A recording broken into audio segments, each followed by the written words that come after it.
আসসালামু আলাইকুম। নাক্স ভূমিকা, ঔষধের লক্ষণ এবং প্রয়োগের সংক্ষিপ্ত আলোচনা। হোমিওপ্যাথিক চিকিৎসা শাস্ত্রে নাক্স ভূমিকা হল বদহজম, কোষ্ঠকাঠিন্য এবং অতিরিক্ত রাগী বা অলস প্রকৃতির মানুষের বিভিন্ন শারীরিক সমস্যায় ব্যবহৃত একটি অত্যন্ত গুরুত্বপূর্ণ ও কার্যকরী ওষুধ। প্রধান লক্ষণসমূহ: স্বভাব ও মানসিক অবস্থা: রোগী অত্যন্ত খিটখিটে, রাগী, অহংকারী ও সংবেদনশীল হয়। সামান্য শব্দ, আলো বা গন্ধে তাদের বিরক্তি বাড়ে।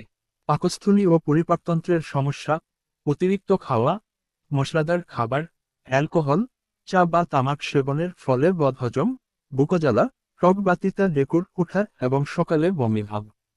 কোষ্ঠকাঠিন্য: পায়খানা করার শক্ত বেগ থাকে কিন্তু মল ঠিকমতো পরিষ্কার হয় না, বারবার মলত্যাগের ইচ্ছা হয় কিন্তু সফল হয় না। ঠান্ডা লাগার প্রবণতা: সামান্য ঠান্ডা বাতাসের বা গায়ে হাওয়া লাগলেই সর্দি, হাঁচি ও জ্বর ভাব দেখা দেয়। প্রধান প্রয়োগসমূহ: গ্যাস্ট্রিক ও অজীর্ণ, অনিয়মিত খাদ্যাভ্যাস ও অতিরিক্ত দুশ্চিন্তার ফলে তৈরি গ্যাস্ট্রিক ও পেটের ব্যথায় এটি বহু ব্যবহৃত হয়। কোষ্ঠকাঠিন্য ও পাইলস, অসম্পূর্ণ মলত্যাগ ও অর্শ বা পাইলসের যন্ত্রণাদায়ক সমস্যায় উপকারী।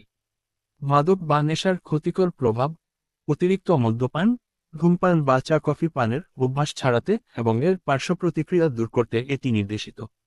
অনিদ্রা ও মাথা ব্যথা: অতিরিক্ত মানসিক পরিশ্রম ও কাজের চাপের ফলে সৃষ্ট মাইগ্রেন বা ঘুমের ব্যাঘাতে ব্যবহার্য।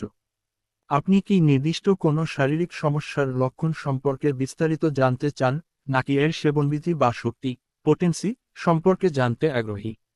বিশেষ সতর্কবার্তা: চিকিৎসার জন্য নিজে নিজে ঔষধ গ্রহণ করবেন না। যে কোনো চিকিৎসা শুরু করার পূর্বে অবশ্যই বিশেষজ্ঞ ডাক্তার অথবা রেজিস্টার্ড হোমিওপ্যাথিক চিকিৎসকের পরামর্শ নিন। আসসালামু আলাইকুম।